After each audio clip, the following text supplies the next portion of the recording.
我爹高中状元后，传信让祖母立刻处理了我娘这个乡下的糟糠和我这个上不得台面的野丫头。祖母给了杀猪匠1两银子，把五花大绑的我和娘送了过去。你就当他们是饥荒年的两脚羊，悄悄处理了，别让人知晓。杀猪匠收了银子，磨起了刀，但砍的不是脑袋，是绳子。那天起，我有了个大字不识，却能让我和娘吃上肉的新爹。大家好，欢迎收看皮皮听书。我爹传信回来那天，我娘正在山上砍柴。严寒冬季，山上虽无野兽，却到处都是积雪深坑。阿娘的双手冻得通红，满是疮痕，分明是大寒的天气，脸上的汗水却是一把把往下掉。但是她只能摸一把脸，喘一口气，又要继续砍柴。只因为祖母吩咐，砍不到柴就没饭吃。阿娘自己饿着不打紧，她是怕我饿着。听到书信送回了家里，阿娘浑身充满了干劲，好像日子突然有了盼头，比往日里还早砍完柴赶回家。刚到家门口，便见着2个人站在门口，祖母手中的纸张飞舞，脸上满是得意骄傲。娘，是秦郎捎了信回来吗？信上可是说了什么？阿娘将柴火放下，满心欢喜上前，眼巴巴看着那封信，顿了一顿，又低下头，面上有些羞涩，以及藏不住的期盼。秦郎有提到我吗？只可惜祖母上下打量了阿娘一眼，呸了一声，话里话外都是嘲讽。我儿子带回来的信，提你做什么？你是他什么人？阿娘面色一僵，整个人愣住了。我拉了拉她的衣袖，她才回过神来，结结巴巴道：娘，我是秦郎的妻啊，让我看看吧，秦郎说了些什么？祖母将信纸在阿娘面前一晃，故意在她接过时错开，满眼蔑视。你看得懂吗？就看。我早就说过，让阿成不要娶你，你哪里配得上他？好在阿成现在想通了。阿娘愣住了，再没有顾得上什么，夺过信纸便看了起来。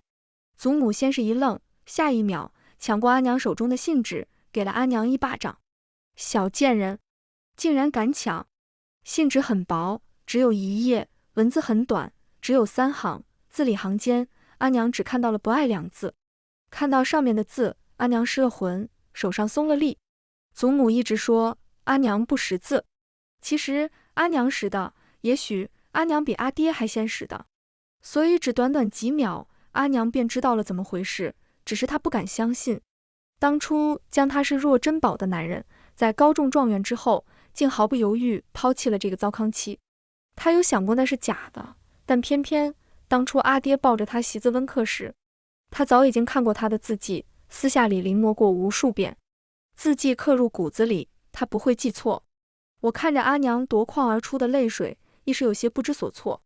倒是祖母像是没事人一样，打发了送信的人，朝着阿娘颐指气使道：大喜的日子哭什么哭，还不将柴火搬进来？阿娘抹了把泪，转身想要背柴，被我拉住，看着我的眼中满是怜惜。她摸了摸我的头，还是搬着柴火进门了。烧火、做菜、被骂、吃剩菜、烧水，阿娘片刻不曾歇息。我乖乖地坐在小板凳上，阿娘时不时看我一眼，与我相视一笑，下一秒便要转过头去抹眼泪，生怕在我面前哭出来。我知道阿娘是放不下我。第二天一大早，阿娘便起了床，她烧火做饭，打理好了屋中一切，比以往起得更早，也比以往更加卖力。只是她没能等来祖母的一句好话，也没能等来祖母的赞赏眼神，反而等来了祖母的五花大绑。阿娘是想反抗的，因为她知道准没好事。但是祖母一句阿花可还小，阿娘就不再挣扎。祖母将阿娘扭送至杀猪匠家时，我是一路哭着跟去的。我哭着求着让祖母不要卖了阿娘。祖母居高临下地看着我，面露嘲讽：我怎么会卖了你娘呢？后来才知道，祖母确实不是卖我娘，她用1两银子将我娘送给了一个姓赵的杀猪匠。你就当他们是饥荒年的两脚羊，处理了，别让人知晓。祖母说着，将银子递给了那个不发一言、满脸络腮胡的大个子。见到杀猪匠收下钱，祖母看了我和阿娘一眼，那一眼不像是在看自己的儿媳和孙女，像是在看一件没有生命的死物，一件可以随意交换的破烂物件。祖母一走，杀猪匠便开始磨起了刀，那刀面实在锃亮，闪得我眼睛不停地眨啊眨，还是没能忍住哭出来。阿娘和我紧紧贴在一起，像是在安慰我别哭。我捂着嘴，眼泪大颗大颗往下掉，看着杀猪匠的刀越磨越快，不敢吱声，生怕他下一秒就将我和阿娘砍死刀下。终于，刺耳的磨刀时声音消失，我紧紧搂住阿娘，闭着眼不敢再看，却不想耳边响起绳子断裂的声音。原来杀猪匠磨的刀不是为了砍脑袋，而是绳子。我娘看到这一幕，浑身泄了力气，瘫倒在地，看向杀猪匠的目光满是感激。多谢恩人。她跪在地上，看着自顾自进屋的杀猪匠，泪水溢出眼眶。不用，你们走吧，不要再回来了。杀猪匠放下刀，捡了柴火，像是要烧火做饭。大半天了，这人也不知道为何，竟然没吃早饭，要食阿娘。若是阿娘，只怕早就做好了热乎乎的饭菜，在家等他回来，就像我爹一样。阿娘不知我心中所想，牵着我的手，跌跌撞撞从地上爬了起来。只是没走2步，她垂着头看向我，停住了。下一秒，她拉着我疾步走到厨房里，一下跪在地上。恩人，求您收留我和孩子吧。若您不嫌弃，我愿意为您当牛做马一辈子。见杀猪匠不说话，阿娘看我一眼，咬咬牙，直接上前夺过对方手上的活，干了起来。杀猪匠力气大，起初被阿娘夺了东西，下一秒就抢回去了。阿娘一瞬间像是失去了所有力气，放声大哭起来。杀猪匠皱了皱眉，半晌叹了口气，留下吧，左右我也不是养不起。那之后，我和阿娘便在杀猪匠家住了下来。杀猪匠全名赵忠义，早些年也曾上过战场，后来兵役结束，开始回村杀猪卖肉。家中无父母长兄姊妹，只身一人。阿娘听到这些时，有一瞬恍惚，但是片刻后便回过神，询问赵忠义家中有哪些地方他不能去。在秦家时，阿娘除了阿爹的书房卧室外，能去的只有厨房。阿爹上京赶考后，连厨房也不能去了。赵忠义是知道阿娘的情况的，看了他一眼，面无表情地说：既要留下来，也算是我赵家的人，你的家哪里不能去？阿娘有些怔愣，眼眶有些湿了，笑着点了点头。本以为赵忠义留下阿娘是为了找个人帮衬家里做饭洗衣，省去麻烦，却不想这人比阿娘起得更早，家中衣物换洗下来，还不等阿娘发现，便已经自己洗干净晾好了。一连几天，阿娘都望着家中处理好的活无所事事，不安之心更是翻涌而上。饭桌上看着大块大块的肉，阿娘和我都不敢下筷，即便我的口水早已经流到了脖梗上，阿娘也忍不住将视线移开。在秦家时，少有吃肉的时候，即便是吃肉，也远远轮不上我和阿娘，就连肉腥也少有。一次我随阿娘干活时，突然晕倒在地，吓坏了阿娘，连忙抱着我去找了赤脚大夫。一句先天不足，后天饥饿，将阿娘定在了原地。那以后，阿娘也开始做起了偷鸡摸狗的勾当，私藏鸡窝里的鸡蛋。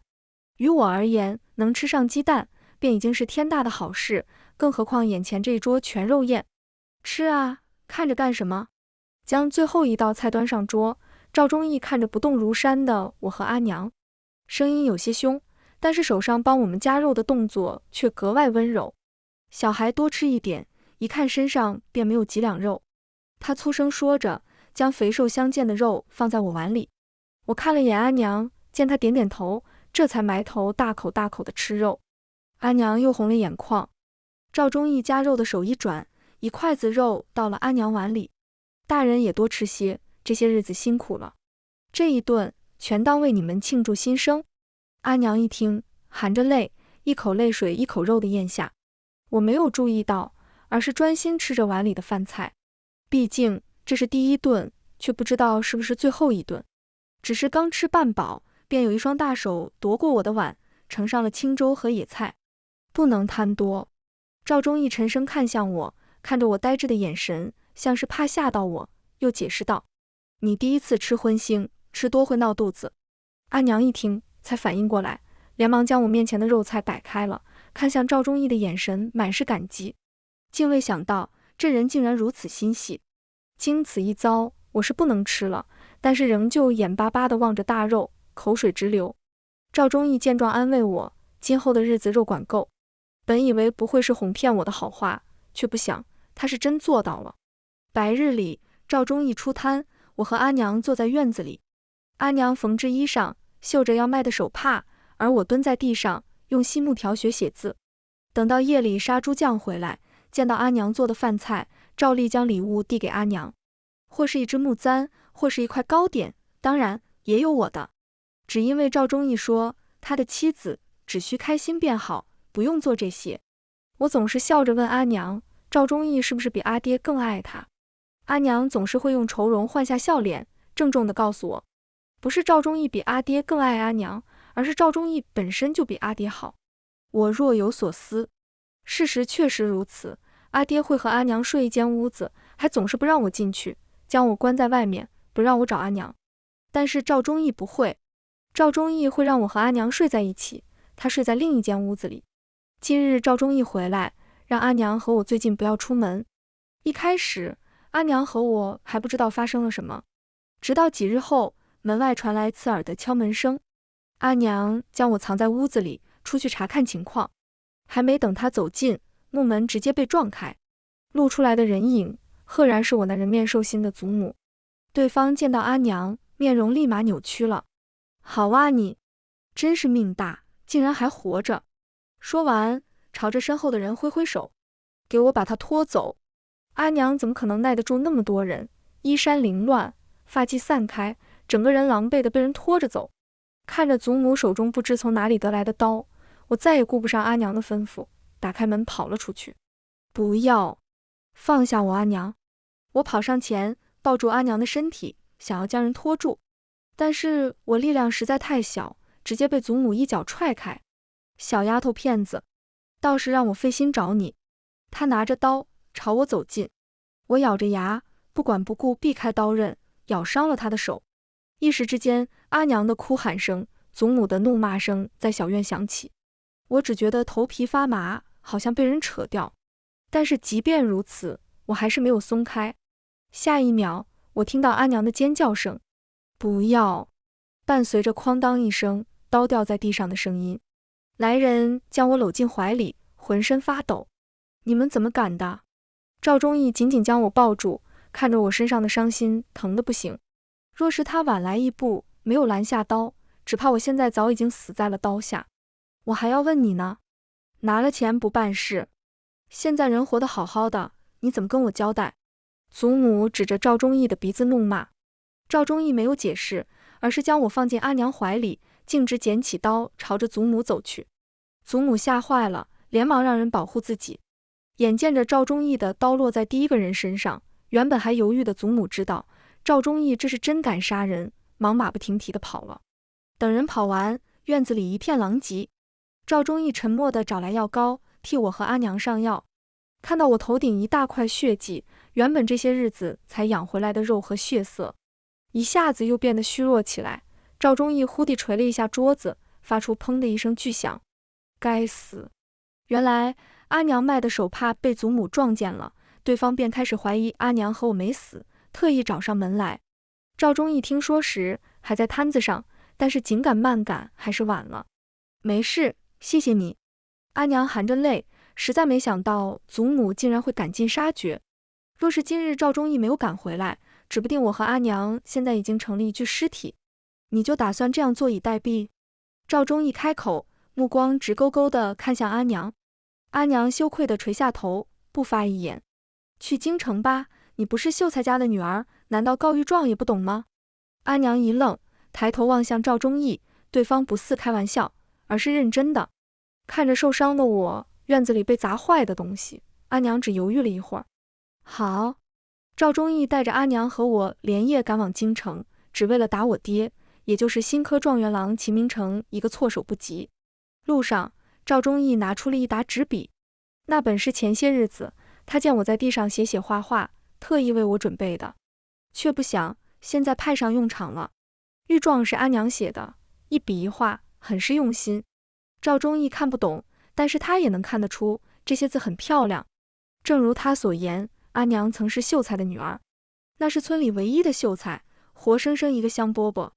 秀才有儿有女，来往的媒婆踏破了门槛，谁都想嫁秀才家的儿子，谁都想娶秀才家的女儿。阿娘及笄那年，几乎全村的男子都拆了媒人来，无他，只因为阿娘不仅是秀才之女，还生得格外貌美。在一众人选之中，阿娘挑中了秦明诚。秀才起初并不看好，但是拗不过阿娘，只得先同意一亲。即便如此，跟在阿娘身后的人也不少。后来阿娘的哥哥参了军，一去便是许多年。秀才又在一次上山时，从崖上摔了下来，命断当场。阿娘身边的人走的走，散的散，还有些更是落井下石。唯有秦明诚不仅帮阿娘料理了秀才的后事，还履行婚约，将阿娘娶回了家。本以为这是美好的开始，却不想竟是噩梦的初兆。初时的美好与宠爱，到了后面变成了越发不耐烦。两人从月下对饮，吟诗作对，成了不再言语的陌生人。阿娘也从一个被宠大的娇娇小姐，变成了被搓磨的儿媳妇。原本弹琴写字的手布满厚茧和伤痕，貌美的脸上写满风霜。听到赵忠义夸自己的字好看时，阿娘愣了愣，羞红了脸。去京城的路并不好走，路途颠簸，危险众多。若是只有我和阿娘两个人，是万不可能顺利到达京都的。好在有赵忠义，只可惜天不遂，半路时我们遇到了山匪挡道。远远的，赵忠义便将我和阿娘护在身后。山匪生得高大，气势汹汹，但是赵忠义比他们还要高，比他们还要厉害。只是双拳难敌四手，虽然山匪人少，但是侥幸逃脱后，赵忠义还是受了伤。阿娘起初是没有发现的，直到连夜赶路，遇上大雨，还没等我们下马车坐到寺庙里，赵忠义便先倒了。赵大哥，阿娘手一摸，便一片湿润。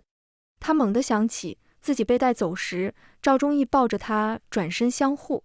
来不及思考，阿娘连忙吩咐我去拿包裹里的药和锅。等我回来时，阿娘已经生好了火，赵忠义正意识模糊地靠在他身上。阿娘也没有将人推开，而是捏着手帕为他擦拭脸上的汗水或是雨水。我呆呆地抱着东西站在不远处，只觉得这一幕温暖极了。阿娘看到我，先是惊讶，然后是藏不住的羞涩。上药时我是不能看的，只能听到赵忠义似乎醒了。两人推辞一番，赵忠义还是犟不过阿娘，让他上了药。之后赶路慢了许多，但也有惊无险地到了京城。这一路来，阿娘的笑明显多了，赵忠义的话也明显多了。等到客栈安顿好后，阿娘看着疲惫的赵忠义，愧疚写满了脸。看着脖颈上戴了多年的玉佩，阿娘犹豫了一瞬，带着我出了客栈。一块玉佩当了5两银子，阿娘拿着5两银子为我买了糖葫芦，为赵忠义买了衣裳，又买了纸笔和墨，唯独没有给自己买点什么。拿着东西回去时，我还在舔着糖葫芦，却见阿娘突然停住，目光看向一处高台，那里非常热闹。来往的人说，那是新科状元郎正在为公主一掷千金。一掷千金，只为了拿下公主喜欢的一支发簪。我看了眼手中的糖葫芦，又看了眼阿娘头上赵忠义千方百计让她戴上的银簪子，有些不明白为何。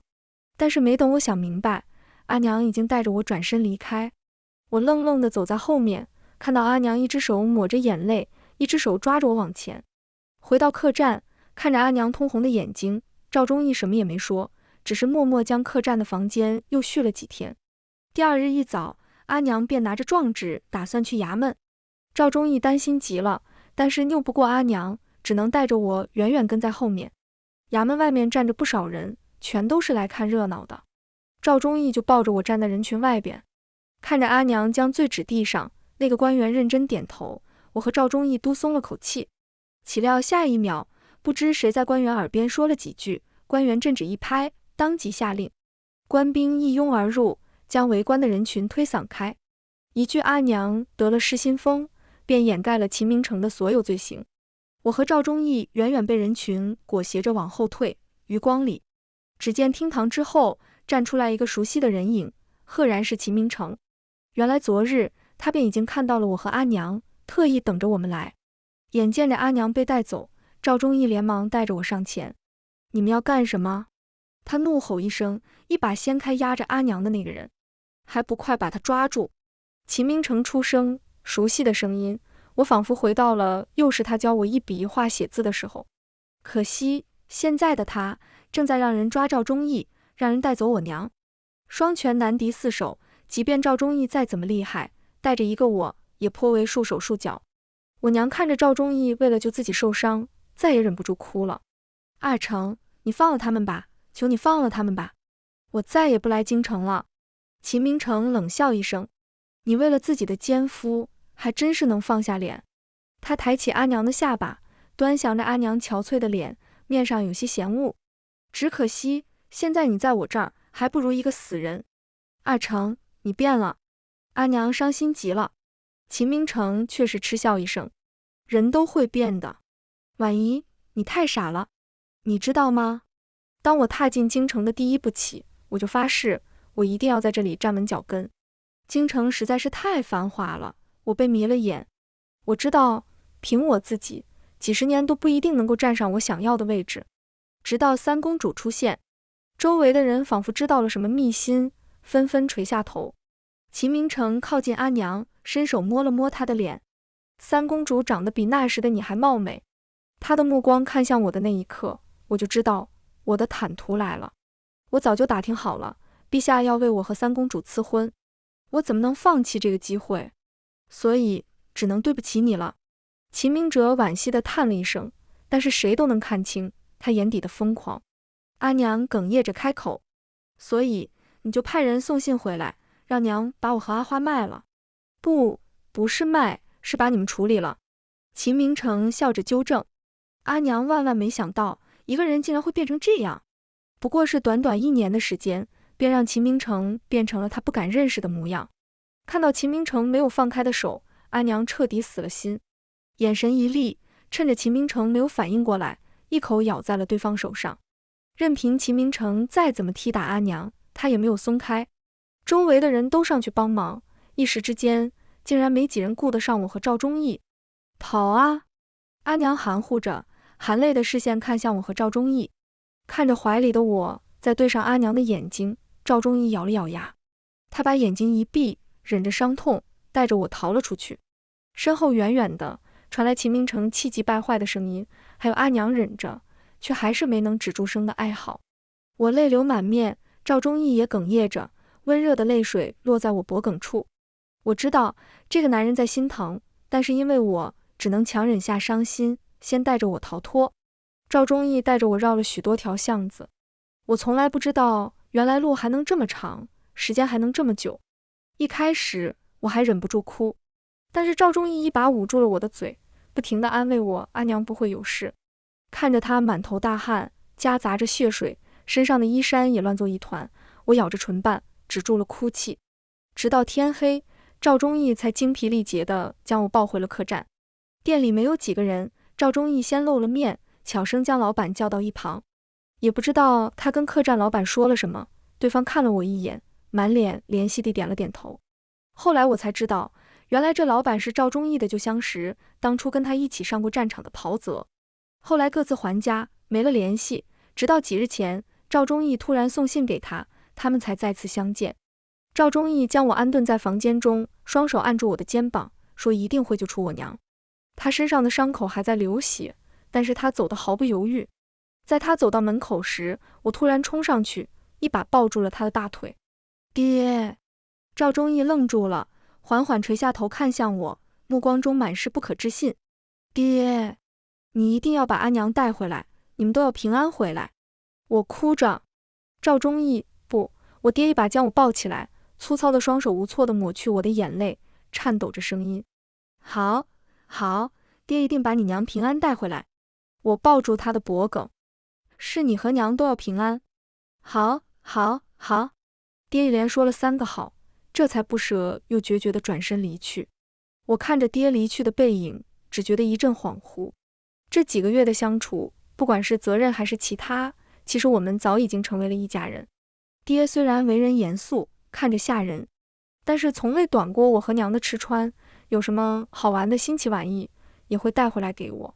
就连阿娘，从最初两人尴尬相对，到后面相处自然，她不会将阿娘视为物件一般的存在，使唤她干活，而是让阿娘随意做自己喜欢做的事。她说阿娘是读书人家的闺女，被宠着长大的，她没有道理让阿娘在她那儿受委屈。她觉得能娶阿娘是自己高攀了。爹实在是真诚，但又傻得可怜。他以为阿娘不过是为了报答救命之恩，却不想这几个月的照顾早已经让阿娘记在了心里。之前某日，阿娘曾将我单独拉到房间里，将我抱在膝头，说我可以唤他爹。但是我那时仍记得当年秦明诚教我写字，陪我玩耍的场面，以至于这一句爹爹迟了许久。我爹一去便是3日，这3日里我没有出门，都是客栈老板亲自端着饭菜上我的房间。他说让我管他叫一声魏叔叔。3日后的下午，魏叔叔送饭时突然说有人找我。见我不信，他拿出了一块玉佩，赫然是阿娘当掉的那块。但是又不一样，阿娘的玉佩上有我幼时调皮无意间划下的一笔，就连当铺老板也没发现，但是这一块上没有。我突然想到阿娘说过我还有一个参了军的舅舅。魏叔叔说他本也是不信的，直到知道了对方的身份，又看到那人拿出同样的玉佩，最后是和我如出一辙的眉眼。都说外甥削旧，魏叔叔心中记挂着生死不知的爹，所以咬牙赌了一把。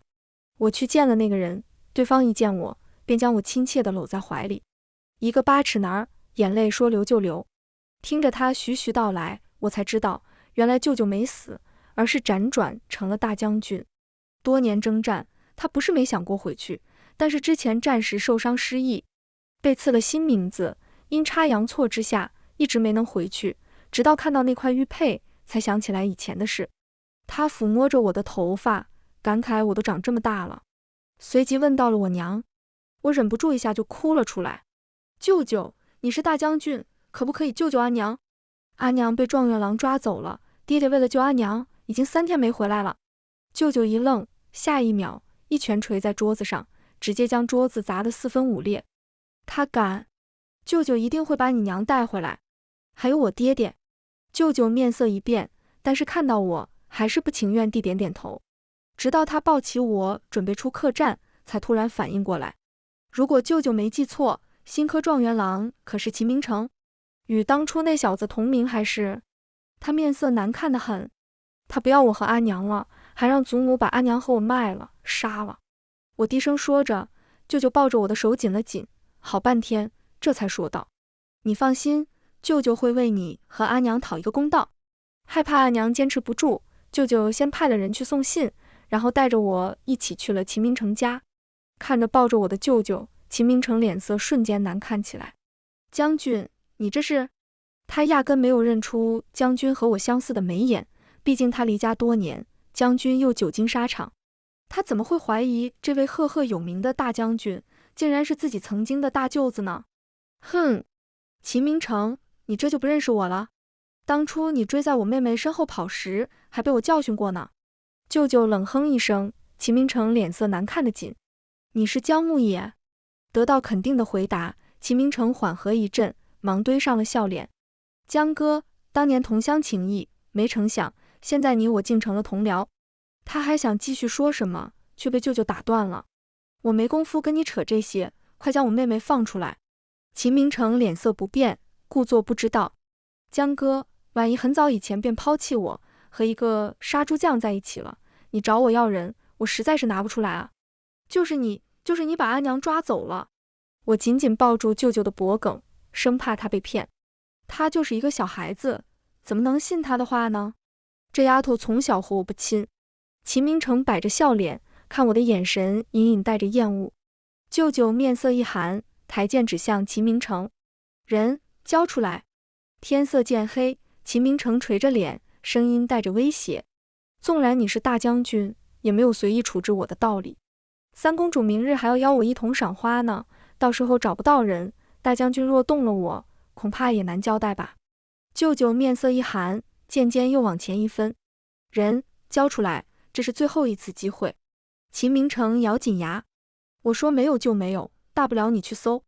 若是搜不到，只怕这后果大将军也承担不起。明日我的奏折便会出现在陛下面前。舅舅咬咬牙，还是吩咐人去了。但回来的人都无功而返。齐明诚脸色明媚起来，舅舅脸色不好了。直到最后一个人回来，齐明诚脸上扬起得意的笑。怎么样？话落，却不想那人让出身后的人。将军，人找到了。他的身后赫然是我那消失3日的爹爹，对方手中还抱着惊魂未定的阿娘。爹！我飞快地跑过去，扑到了爹爹身上。他被我撞得闷哼一声，往后退了一步，却第一时间小心翼翼地护住了阿娘。娘怎么了？我拉住阿娘的手。阿娘像是才缓过来，看了一眼我身后，又看向了爹爹。多亏了赵大哥，若不是他连夜赶来救我，我早就……原来爹爹自从离开客栈后，便联系了以前的兄弟们打听阿娘的下落，还混进了状元府。阿娘说着说着，或许是被压抑太久，直接哭了起来。赵大哥还被我连累受了伤，都是我识人不清。爹爹像是个毛头小子一样慌了神，连忙给他擦眼泪，心疼的不行。不是，你没事就好，是我自己想要来救你的。舅舅看到这一幕，冷哼一声，看向齐明诚，看来明日遭殃的怕是状元郎了。说完，转身带着我们离开。第二日天微亮，舅舅便带着我们进了宫面见圣上，告了御状。人证物证俱在，陛下自是震怒，当即让人叫来了3公主。公主生得明艳动人，一看便是个不可多得的美人。听说长得酷似死去的宠妃，因此很得陛下喜爱，要什么给什么。朝中谁人不知道，陛下有意让爱女嫁给状元郎，岂料对方不仅有妻女，还隐瞒欺君，意图杀妻灭女。灭口也就罢了，还没有做到，导致事情败露，人尽皆知。女儿险些嫁给了个负心汉，这让皇家的脸往哪儿搁？听皇上大怒说要赐死齐明诚，3公主却捋虎须，轻轻拍了拍他的手。父皇，不如暂时停了齐明诚的官职，将他交给儿臣处置。舅舅想说什么，却被3公主一个眼神制止了。陛下从头到尾目光都只在3公主身上，无奈舅舅只能先带着我们回了将军府。回去的路上，见我们一言不发，送我们出宫的公公突然开口：将军不必担忧，做错事的人会得到应有的惩罚。舅舅只当对方宽慰，笑了笑，并未放在心上，只是却沉思了一路。快到将军府时，我眼尖地看见了一个熟悉的身影，对方四处打听齐明诚的消息。舅舅，那是祖母，就是他给了爹1两银子，让爹把阿娘和我当成2脚羊杀了。舅舅的沉思被我打断，顺着我手指的方向看过去，眼中闪过一丝寒芒。他想了想，叫来一个下属。只见那人装作路人，走到祖母身边，见祖母打听消息，似真似假地说出了齐明诚的下落。听说齐明诚即将进公主府，祖母高兴得不行，脸上全是炫耀和得意，不住地拉住路人庆祝。眼见对方开始四处询问公主府的路，舅舅抱着我转身进了府。舅舅，为什么要跟祖母说啊？我很是不解。舅舅却笑了笑，神秘的不行。齐明诚是进了公主府，又不是当了驸马，说与他听，先让他高兴几日。直到阿娘和爹爹把伤养好，我才明白舅舅说的是什么意思。齐明诚确实进了公主府，但是他也被罢了官，在公主府的日子很不好过。3公主最讨厌的就是欺骗、折磨人的手段，宫中老人多的是。刚开始，齐明诚还以为逃过一劫，沾沾自喜，到后头被折磨得欲仙欲死，四处寻找出路，还因此得罪了不少人。7月时，3公主将我和阿娘邀请去府中赴宴，说是池塘里的荷花开了。她只邀请了我和阿娘2人。刚到达荷花亭，远远的便看到一个人站在池塘里摘荷花。见到我和阿娘来，3公主朝我招了招手。我看了一眼阿娘，见她点点头，这才上前。3公主亲昵地捏了捏我的脸，笑眯眯地问道：小姑娘叫什么？想不想要荷花呀？看着娇艳欲滴的荷花，我还是没忍住点了点头，期盼的目光看向对方。3公主谄然一笑，给了身旁的丫鬟一个眼神。对方立马朝着池塘里喊道：“再来一朵荷花，要好看的，生得匀称的。”池塘里的人原本要爬上来了，却又下去了。三公主看着阿娘愣神地看向池塘，笑了。大热的天，本公主让她下池塘，已经是恩赐，夫人莫不是伤心了？阿娘回过神，笑了。怎么会，只是觉得公主做得极好，夫人也想试试罢了。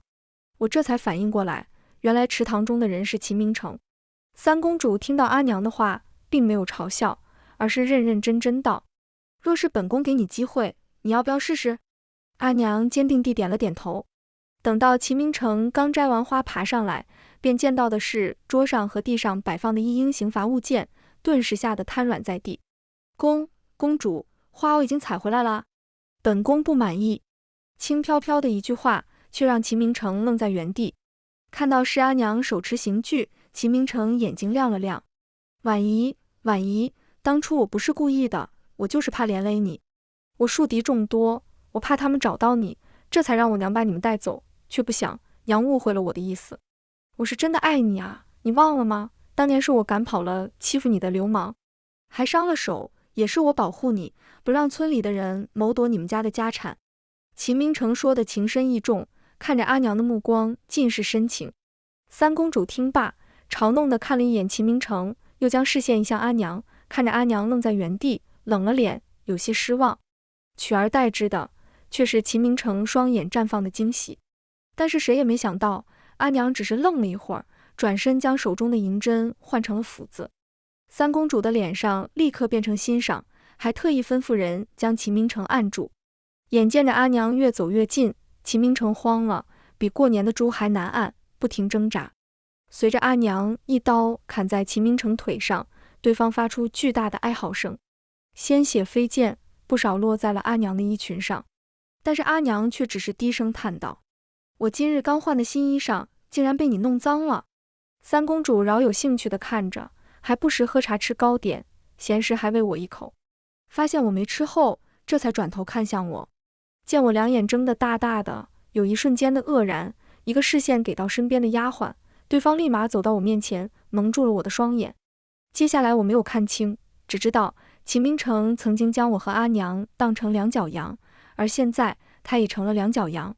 哀嚎声渐渐变低，直到阿娘累得不行，才终于停下。阿娘摸了一把脸，自觉失态，不好意思地朝着三公主笑笑。三公主赞赏地看了她一眼，让她下去换衣裳。直到阿娘回来，秦明诚像是一滩肉泥一样瘫倒在地上。看着眼前这一幕，阿娘面色一变，当即一个干呕。三公主身边的医女走了过来，起初还以为阿娘是被吓到了，却不想竟是怀孕了。听到医女的话，阿娘有些恍惚，然后是欣喜。三公主也笑了，说不是害怕就好。祖母刚被人领过来，便听到阿娘怀孕的事，又看到地上趴着的鲜血淋漓的秦明诚，当即尖叫起来：“儿啊，我的儿啊，你是怎么了？”短短数月不见，祖母的发丝已经斑白，整个人像是一下子老了10岁。她不敢怪罪到三公主身上，只能将仇视的目光看向阿娘：“你这个小娼妇，这才多久啊，就怀了孽种，现在竟然还害得阿成半死不活，我跟你拼了！”阿娘刚退后一步，便见到公主的丫鬟上前，一脚将人踢开：“你怀了身孕，便好生坐着看戏便是。”祖母被人踹倒在地上，爬起来，鼻子一把泪一把地哭诉起来：“我是犯了什么错啊？要这么对我？阿成当初对你那么好，你现在是要将他杀了吗？”他先是看了眼三公主，又忙看向阿娘。谁都知道，当初秦明诚可是为了三公主豪掷千金的。三公主冷笑一声：“你犯了错，秦明诚也犯了错，子不教母之过，那你也应该被教训才是。”说完，便让人又将刑具一件件摆了上来。祖母哪里见过这些东西，吓坏了胆子，一步步往外爬，一股腥臊味顿起，原来是她被吓得尿了裤子。后来的事我没看到。公主说既有孕，便不宜再见血，让人将我和阿娘送了回去。回去后，知道阿娘怀孕的消息时，两个大男人既担心又高兴。只是舅舅始终看阿爹不爽，一直没有好脸色。阿娘知道是为什么，因为两人之间没有一场像样的婚礼，而且赵忠义还是个大字不识的杀猪匠。现在阿娘怀孕了，婚礼自然也办不成了。阿爹有些无措，但同时对阿娘更上心了。也不知怀孕的是阿娘还是他，整日焦虑不安极了，总是大半夜起来睡不着觉。不止如此，本来孕吐的是阿娘，后来竟是变成了阿爹。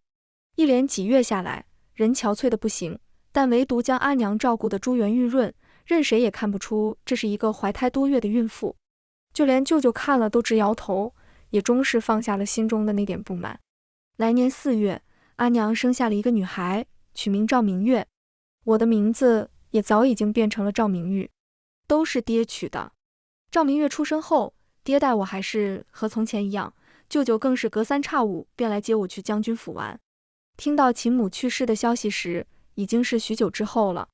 当时爹爹正带着我买糖葫芦，小摊贩之间聊着天，像是说了一件平常的事。住在公主府里那个曾经的状元郎的娘死了。怎么死的呢？听说是被他儿子害死的。